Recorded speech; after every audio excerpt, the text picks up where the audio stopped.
새벽빛 묵상 여호수아 5장 1절에서 12절. 하나님께서는 그 땅을 그들에게 주셨고 그 땅의 주민들이 두려움에 떨고 있을 때 이스라엘은 요단강을 건넙니다.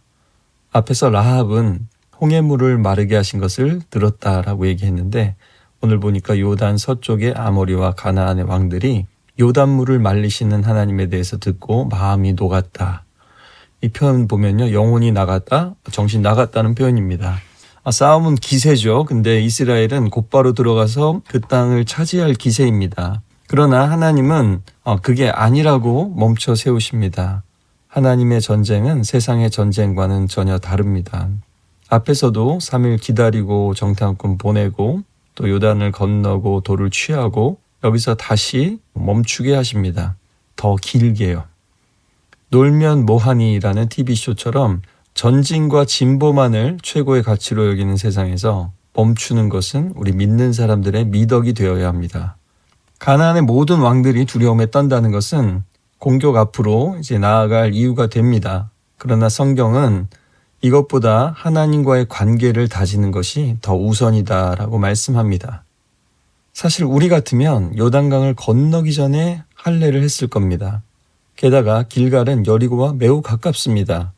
그런데 하나님께서는 일부러 이렇게 하십니다. 왜냐하면 약속의 땅에 들어가기 전에 처리해야만 하는 죄와 불순종의 문제를 완전히 처리하시고 하나님이 약속 지키시고 보호하신다는 것을 보여주시고 믿게 하시려고 그렇습니다.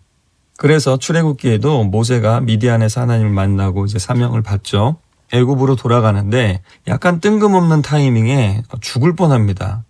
그리고 아내 십보라가 할례를 행하죠. 우리 생각에는 빨리 하나님 일을 해야 될 것 같은데 하나님은 우리가 생각지 못한 문제를 다루고 계십니다. 갑자기 뭔가 내 생각과 달리 하나님이 멈춰 세우시는 것 같다. 우리도 인생에 그런 시간들이 있는데요. 그럴 때 상황이 아니라 하나님이 나를 다루고 계시고 우리 가정을 다루고 계시다는 것을 돌아보셔야 합니다. 하나님은 모세가 바로를 만나거나 이스라엘 사람들을 설득하는 것보다 하나님 자신을 만나는 것이 하나님과의 언약 관계를 온전히 하는 것이 더 중요한 문제라고 말씀하셨습니다. 아브라함은 99세에 이스마엘이 13살 때죠. 처음 할례를 행했습니다. 할례는 아브라함 언약의 상징입니다. 아브라함 언약, 시내산 언약과 동일시되는 하나님 백성의 층표로 남성의 생식기 포피를 잘라내는 의식입니다. 약속의 땅에 들어가기 전에 백성으로 번성할 수 있는 그들의 몸에 언약을 새기는 것이죠. 새로운 세대는 이것을 다시 한번 몸에 새기고 몸으로 기억해야만 합니다. 몸이 기억한 것은 쉽게 잊혀지지 않으니까요. 6절은 이집트에서 나온 모든 이스라엘 사람들 할례받은 광야 세대가 죽은 이유를 설명하고 7절은 태어난 자들이 할례를 받지 않은 이유를 설명하고 있습니다. 여행 중에 태어난 자녀들에게 할례를 하지 않은 것은 그들의 불순종적인 본성을 압축적으로 보여주고 있습니다. 자녀를 포함하여 집안의 모든 남성들에게 할례를 명령하셨는데 그렇게 안 하면 언약 위반이라는 거죠. 여호와의 음성을 듣지 않았기 때문임을 6절에 보니까 노골적으로 밝히고 있습니다. 할례 받지 못함이 이 광야 생활 방황의 일부로 인식되고 있습니다. 자유로웠지만 아직 땅은 얻지 못한 상태.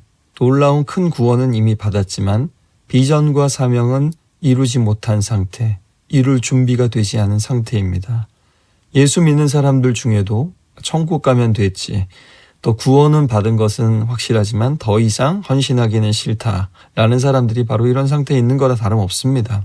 멸절하기까지 할례 행하기를 마침에는 같은 단어입니다.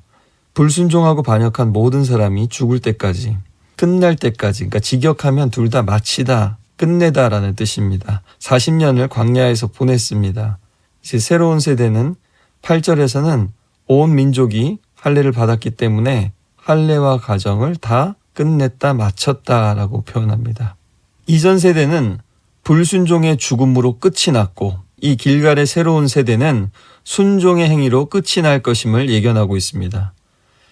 가장 기세를 몰아 전쟁에 나가야 할 때 오히려 스스로를 가장 취약하게 만드는 할례를 행하라고 하십니다. 이들은 40세 전의 남자들로 전쟁의 군인이고 주요 병력들입니다. 굳이 요단을 건너 적진 앞에서 이들에게 할례를 행합니다. 생사를 베어내니까 남자들은 당분간 고통으로 꼼짝도 못할 것입니다. 전쟁하기 전에 꼼짝 마라 이러시는 거예요. 하나님의 전쟁은 적들의 어떠함이 아니라 하나님과 이스라엘의 관계, 언약과 약속을 지킴에 달려 있음을 다시 한번 확인하십니다. 할례는 생사를 잘라내니까 피를 또한 흘리는 거죠. 할례는 죽음을 의미합니다. 애굽이라는 세상 나라, 죄악된 세상의 노예로 살던 흔적들을 없애는 겁니다. 내 안의 죄를 이기지 못하는 사람이 어떻게 죄악된 세상을 이기겠습니까? 그리고 몸과 함께 마음의 할례를 이제 받으라라고 말씀합니다. 우리의 세례도 마찬가지죠.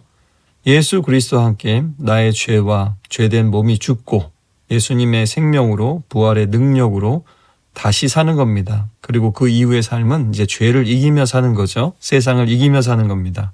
할례를 행한 곳을 길갈이라고 부르는데 굴려보내다라는 뜻입니다. 애굽의 수치를 너희에게서 굴려보냈다, 떠나가게 하였다는 뜻입니다. 참 하나님은 정말 놀라운 분이십니다. 이 지긋지긋한 이스라엘을 굴려버리셔도 시원치 않을 텐데 그들을 버리지 않으시고 그들의 죄악과 수치만을 굴려보내고 계십니다. 그러니 하나님이 버리라는 이 세상의 죄악을 버려야죠, 우리도.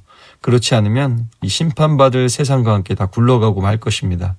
한편 이 할례는 또한 궁극적으로 유월절을 위한 준비였습니다. 출애굽기 12장엔 할례를 받은 자만이 유월절 축제에 참여할 수 있다고 했습니다.